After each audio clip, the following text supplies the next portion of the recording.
Estamos de volta, agora são 2h49, agitados aqui com essa notícia. Eu estava comentando para os meus colegas que, como jornalista, que inclusive penso em parar de fazer jornal ao vivo todos os dias, noticiar uma coisa como essa marca a nossa carreira, porque são figuras emblemáticas da história.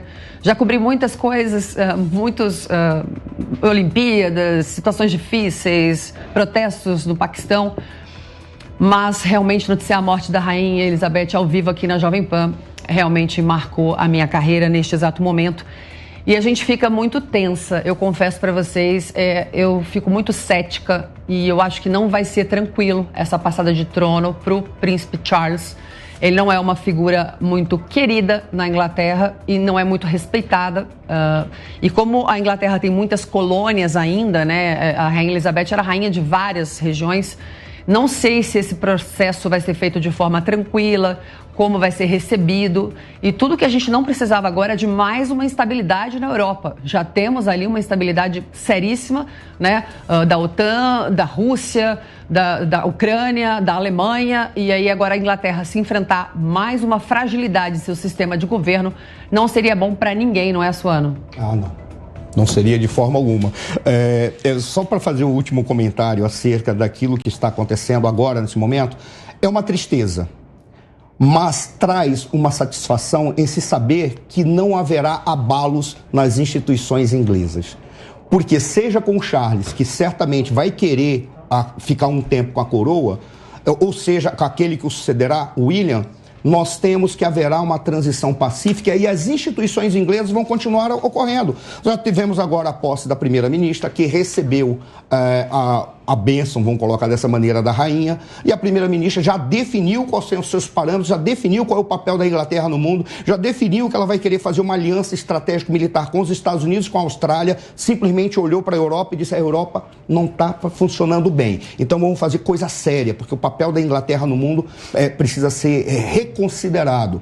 Em síntese, este abalo não abalará as instituições, será o abalo pelo sentimento de carinho que o povo britânico tem, apesar de haver discordâncias, que há discordância em qualquer lugar. Isso é que é o importante. Mas eu acho que vai haver uma... Agora são 2h51, eu acho que vai haver uma tremedeira aí. Cristiano Vilela, acho que não vai ser tranquilo, não. O que você acha? Olha, eu vejo que essa posição agora de, eventualmente, o Príncipe Charles assumir o trono, eu vejo que pode ser algo de momento, uma primeira notícia colocada, mas eu acho que a grande pergunta é o quanto tempo vai durar essa manutenção do Príncipe Charles no trono. Talvez, e aí eu resgato um pouco aquilo do que o Marcelo Suano comentou logo no início da manifestação dele, que talvez seja uma assunção para uma eventual breve abdicação do trono, né? É importante a gente destacar o processo de mudança que o mundo vive.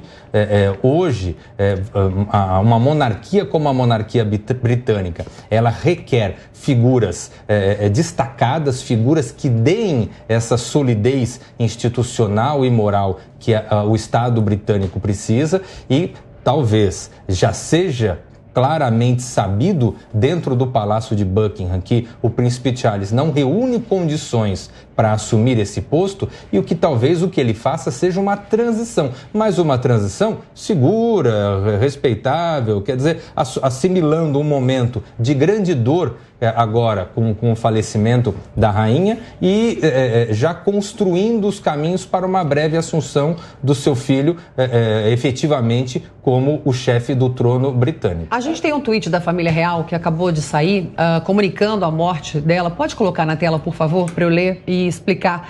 Foi daí que a gente tirou que realmente o Príncipe Charles já é chamado de rei. A gente não sabe, o Suano, que sabe muito do assunto, e o Cristiano especulam. Aí, ó, esse é o tweet. The King and the Queen Consort, o rei e a rainha consorte, seria o Príncipe Charles e a Camila, né? It will remain, eu não consigo ler, gente, porque eu tô sem óculos. At Baltimore, eu já tinha falado isso. Eles vão ficar em Baltimore essa noite e amanhã eles voltam para Londres. Ou seja, já são chamados de rei e rainha. Eu não gosto Soane, você acha que ele realmente não teria condições? A gente sabe que ele não é muito bem visto, ele é um cara meio bobão, ali as pessoas não têm muito respeito por ele. Mas você acha que efetivamente seria ruim se ele fosse... quer dizer, se ele fosse não, né, você acha que vai ser ruim para a Inglaterra o fato dele ter assumido a posição, né, de rei? Olha, particularmente, todos eles são elegantes e sabem se comportar. Sim. Apesar dos desvios que ele possa ter cometido. A grande questão é saber se ele, como um símbolo do povo, símbolo da sociedade britânica, vai receber da sociedade britânica o mesmo carinho e respeito que a rainha recebeu e que certamente o William receberia. Então, é muito provável que, por uma conclusão lógica, ele queira curtir a sua vida com a sua esposa do que assumir as responsabilidades de simbolizar um povo que já não olha para ele dizendo: você não é aquele símbolo mais adequado neste momento. Mesmo porque quando você percebe e vê a contraposição que o povo britânico tem em relação a Camila, por qual razão tem tanta contraposição? Porque quando a Diana surgiu, ela surgiu trazendo a monarquia para perto do povo. Ela representou um elo entre o povo e a monarquia que estava começando a se separar. Ou seja, se nós somos um símbolo, nós temos que entender o carinho do povo, entender as demandas do povo, entender aquilo que o povo sente. Foi isso que a Diana fez. Quando a Camila entra, e ela entra como uma substituta e talvez como um elemento de desequilíbrio na relação entre o Charles e a Diana, o povo britânico passou a dizer: então a sua simbologia não corresponde àquilo que nós queremos. Pela questão moral também, Pela questão moral. Não aconteceu um adultério. Ninguém que é um exato. representante do povo, um cara que deveria estar representando os princípios cristãos, principalmente. Né? É como aconteceu com a Rainha Elizabeth II. Por que ela se tornou rainha? A chefia religiosa, inclusive, da Igreja Anglicana também, né? Além disso, eles têm a chefia da Igreja Anglicana, eles são o grão-mestres da maçonaria inglesa. O grão-mestrado está nas personalidades da família. Aí quando você olha, e nós vimos exatamente esse mesmo problema que o Charles possa viver com o tio da Elizabeth II. Porque, na realidade, o seu pai herdou o trono com a abdicação do irmão, que casou com uma divorciada americana. E a sociedade britânica questionou: mas peraí, esse cara não representa aquela pureza, aquele conjunto de valores que nós temos. E por isso ele abdica e assume o pai da Elizabeth II. E ao assumir é que ela tornou-se a herdeira como a primogênita agora se deu um branco no nome do rei. Como a sucessão, que era Rei o Luís, segundo. não era? Não é Eduardo. Começa a série com ele, no banheiro tossindo e sangrando. que ele era gago, que ele tinha aquele problema de gagueira. Agora deu um branco. Mas isso aí a gente recupera daqui a pouco. Vai. Então, essa é a mas questão. Será? Eu tô com uma preocupação. Bom, Príncipe Charles já é chamado de rei. Será que vai ser exatamente isso que você e a Pietra estão especulando? Eu vou chamar um pouco o Nelson e o Cristiano, apesar de vocês terem todo o protagonismo hoje, porque gostam da monarquia e sabem bastante sobre o assunto.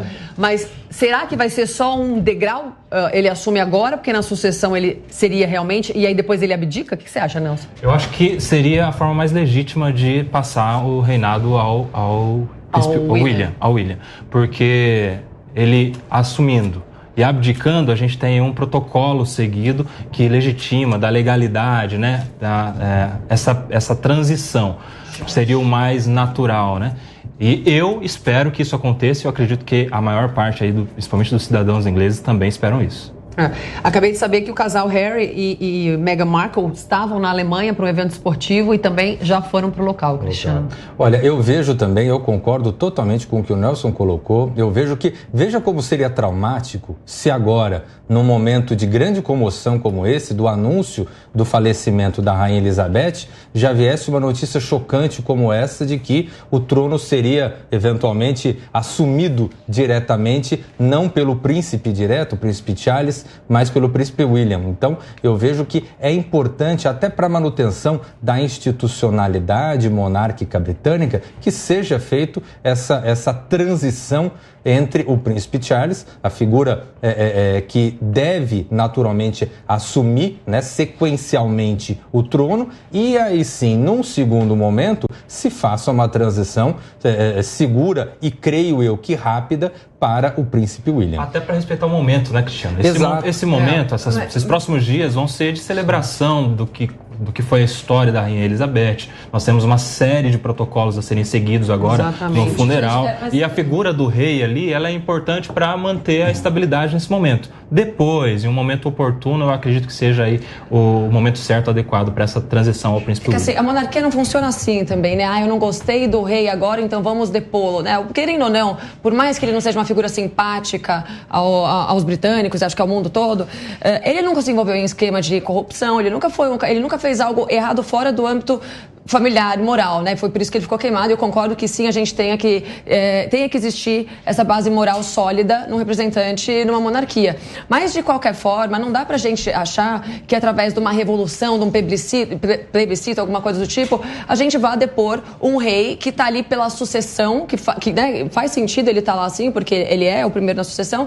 Não faz sentido a gente também achar que ele tem que ser deposto simplesmente porque o pessoal não vai com a cara dele, né? Não faz, isso seria quebrar de forma muito forte o protocolo de uma monarquia. Não é assim que as coisas funcionam, né? Existe a hierarquia, existe tudo é feito de uma forma que faça muito sentido para as pessoas mais tradicionalistas. Então não é assim, a gente não vai com a cara, vamos colocar um rei aí que seja mais simpático à população. Eu não sei se eu sou muito a favor disso aí que vocês estão defendendo, não. Mas eu vejo, viu, Pietra, que isso e o que estamos fazendo são análises, conjecturas, né, gente? Ninguém sabe ao certo o que vai acontecer. Né? Sonhar de graça, exatamente. Ninguém sabe ao certo o que vai acontecer. Agora, o que a gente está eventualmente analisando, que isso possa ser algo que já tenha sido urdido pela própria Rainha Elizabeth. Com certeza, né? já tinha tudo algo construído dentro do Palácio. Mas se ele assumindo o posto, ele com certeza, ele não está a Deus dará lá, ele com certeza tem uma equipe muito forte, né? Nem para chamar de equipe o que ele deve ter, devem ser pessoas